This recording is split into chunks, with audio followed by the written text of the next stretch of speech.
প্রথমে তো বিশ্বাস হয়নি, তারপরে আরেকবার ওয়েবসাইটটা দেখলাম, তখন দেখলাম ওটাই আছে। ক্যালকুলেট করে আরেকবার দেখলাম তো 99.75 এলো। বাবার মোবাইলে প্রথমে SMS এসেছিল, সেটা দেখে তারপরে আমি ওয়েবসাইটে চেক করি। তো আমি রেকর্ডের ব্যাপার জানতাম না, তো ভালোই লাগছে। তোমার প্রিপারেশন ঠিক কিরকম ছিল, কিভাবে প্রস্তুতি নিয়েছিলে পরীক্ষার জন্য?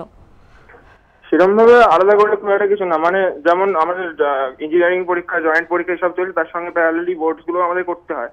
কারণ এখন সব ইঞ্জিনিয়ারিং পরীক্ষার সঙ্গে বোর্ডসও খুব ইম্পর্টেন্ট, তো ওই ইকুয়াল ওয়েটেজ দিয়ে দুটোতে পড়াশোনা করেছি আর কি। কত ঘন্টা পড়াশোনা করতে? সারাদিনই কি পড়াশোনা করতে নাকি অবসর সময় কিছুটা কাটাতে? অবসর সময় তো অবশ্যই খুব জরুরি, ওই 10-12 ঘন্টা হতো আর কি, টিউশন মিলিয়ে। সেক্ষেত্রে তুমি যে সমস্ত শিক্ষকদের সাহায্য পেয়েছো, তোমার সাবজেক্টের সব বিষয় কি শিক্ষকদের সাহায্য পেয়েছো নাকি কিছুটা তোমার বাড়ি থেকে সাহায্য পেয়েছো? শিক্ষকদের সাহায্য ছাড়া কোনোদিনই পারতাম না এরকম রেজাল্ট করতে।